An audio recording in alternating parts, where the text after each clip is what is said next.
Hello everyone, আসসালামু আলাইকুম। Welcome back to my channel. আজকে আমি আপনাদের জন্য নিয়ে এসেছি গায়ে হলুদ স্পেশাল থিম কেক। পারফেক্ট একটা বেস তৈরি হতে ডেকোরেশন পর্যন্ত আজকের এই রেসিপিতে থাকছে। আর এই কেকটির ওজন হচ্ছে 6 পাউন্ডের। চলুন তাহলে রেসিপিটি দেখে নেওয়া যাক। প্রথমে শুকনো উপকরণগুলো ছেলে নিব। এজন্য একটা ছাঁকনি নিয়ে নিয়েছি। এর মধ্যে দিয়ে দিচ্ছি 1 কাপ পরিমাণ ময়দা, আরও দিয়ে দিব হাফ কাপ পরিমাণ ময়দা। আমার চালনিটা ছোট, এজন্য 1 কাপ পরিমাণ ময়দা দিয়ে আরও হাফ কাপ পরিমাণ ময়দা দিয়ে দিয়েছি। 3 টেবিল চামচ দিয়ে দিচ্ছি কর্নফ্লাওয়ার। ময়দার সাথে অবশ্যই আপনারা কর্নফ্লাওয়ারটা দেওয়ার চেষ্টা করবেন।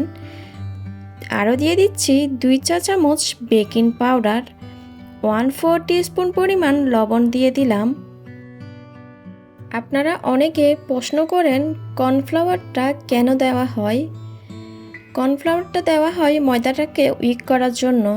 ময়দাটা বেশি স্ট্রং থাকে, কর্নফ্লাওয়ার দিলে এটা কেক ফ্লাওয়ারের মতো হয়ে যায়। এবার শুকনো উপকরণগুলো ছেলে নিয়েছি। এখন একটা পাত্রে রুমের স্বাভাবিক তাপমাত্রায় 6টা ডিম নিয়ে নিয়েছি। একটা ইলেকট্রিক বিটারের সাহায্যে আমি মিডিয়াম স্পিডে 1 মিনিট মতো বিট করে নিচ্ছি।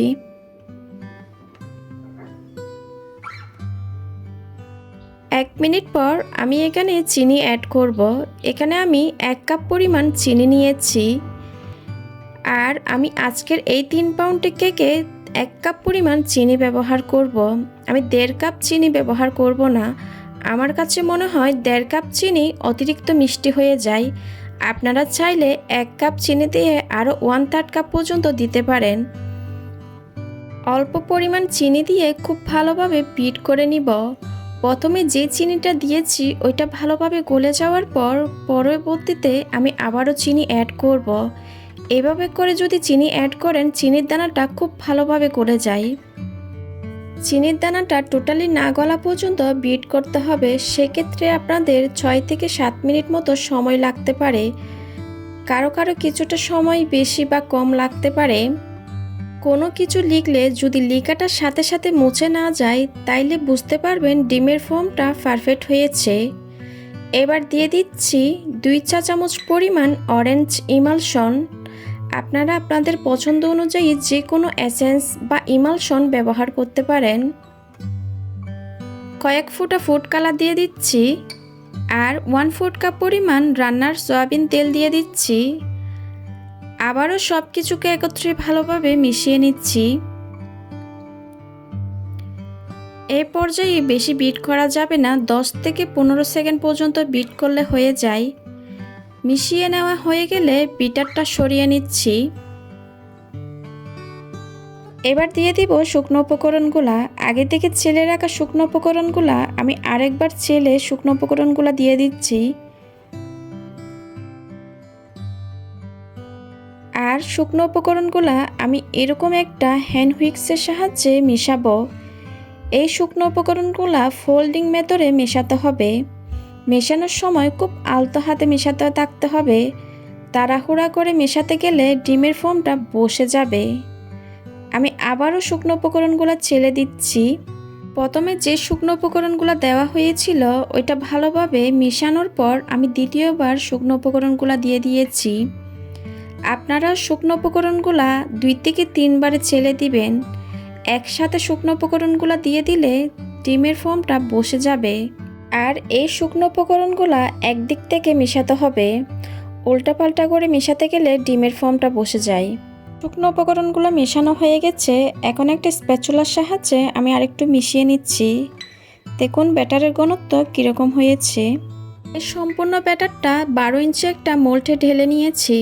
মোল্ডটা এখন একটু ট্যাপ করে নিব। আগে থেকে 10 মিনিটের জন্য 160 ডিগ্রি তাপমাত্রায় ওভেনটা প্রিহিট করে নিয়েছি। এখন বেক করে নিব 30 থেকে 35 মিনিটের জন্য। 30 মিনিট পর কেকটা ওভেন থেকে বের করে নিয়েছিলাম আর ঠান্ডাও করেছি। আমি এরকম আরেকটি কেক বেক করে নিয়েছি। ভিডিওটা বড় হয়ে যাবে এজন্য দেখানো হয় নাই। কেক দুটাকে আমি অফ ক্যামেরায় স্লাইস করে নিয়েছি। এবার সুগার সিরাপ ব্রাশ করে দিচ্ছি। এখানে আমি কেকটা বেক করেছিলাম 12 ইঞ্চি মোল্ডে, আর বোর্ড নিয়েছি 16 ইঞ্চি। আমি বোর্ডে সামান্য পরিমাণ ক্রিম দিয়ে কেক বসিয়ে দিয়েছিলাম। সুগার সিরাপের জন্য 1.5 কাপ পানির সাথে 1/2 কাপ পরিমাণ চিনি মিশিয়ে সুগার সিরাপ তৈরি করে নিয়েছি। এবার একটা প্যালেট নাইফের সাহায্যে ক্রিমটাকে আমি চারিদিকে ছড়িয়ে দিচ্ছি। আজকের এই কেকটা ডেকোরেশনের জন্য আমার 2.5 কাপ পরিমাণ ক্রিম লেগেছিল।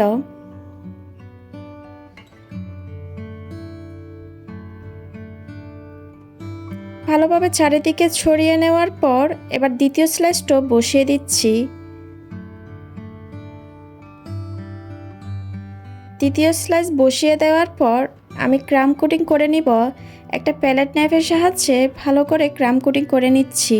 ক্রাম কোটিং হয়ে গেলে আমি ফ্রিজে রেখে দিব 1 ঘন্টার জন্য। 1 ঘন্টা পর কেকটাকে আমি ফ্রিজ থেকে বের করে নিয়েছি। এবার ডেকোরেশন করে নিব। কিছুটা ক্রিমে আমি ইয়েলো কালার মিশিয়ে ইয়েলো কালার ক্রিম করে নিয়েছি। এখানে আমি এক ইয়েলো ফুড কালারটা ইউজ করেছি। 2D নজল দিয়ে আমি কেকটাকে কভার করে নিচ্ছি। আপনারা অবশ্যই স্ক্রিনে দেখে বুঝতে পারছেন কাজটা কিভাবে করা হচ্ছে। 2D নজল দিয়ে সম্পূর্ণ কেকটা আমি ডেকোরেশন করে নিয়েছি। আগে থেকে কিছু টপার তৈরি করে রেখেছিলাম, একে একে টপারগুলো বসিয়ে দিচ্ছি। এই পাঞ্জাবিগুলা কিভাবে তৈরি করবেন আমার ইউটিউব চ্যানেলে ভিডিও দেওয়া আছে, আপনারা চাইলে ওইখান থেকে দেখে নিতে পারেন। আপনাদের বোঝার সুবিধার্থে ডেসক্রিপশন বক্সে লিংক দিয়ে দিব, ওইখান থেকেও দেখে নিতে পারেন। আপনাদের সাথে কথা বলতে বলতে কেক ডেকোরেশনটা কমপ্লিট হয়ে গেছে। মাশাআল্লাহ, কেকটা দেখতে অনেক বেশি সুন্দর হয়েছে। আর কেকটা সবাই এত বেশি পছন্দ করেছে, এই পর্যন্ত আমি কেকটা 12 বার করেছি। আর এই ডিজাইনের কেকটা আমি 20 পাউন্ড পর্যন্ত করেছিলাম। সবচেয়ে বড় অর্ডার ছিল এই ডিজাইনের কেকটা। আশা করছি আমার আজকের এই রেসিপিটা আপনাদের ভালো লেগেছে। ভালো লাগলে প্লিজ আমার চ্যানেলটা সাবস্ক্রাইব করবেন, সাথে থাকা বেল আইকনটি ক্লিক করবেন। এতে করে আমি কোনো ভিডিও আপলোড করলে আপনারা সাথে সাথে নোটিফিকেশন পেয়ে সবার আগে দেখতে পারেন। আজকের মতো বিদায় নিচ্ছি। সবাই খুব ভালো থাকবেন। আল্লাহ হাফিজ।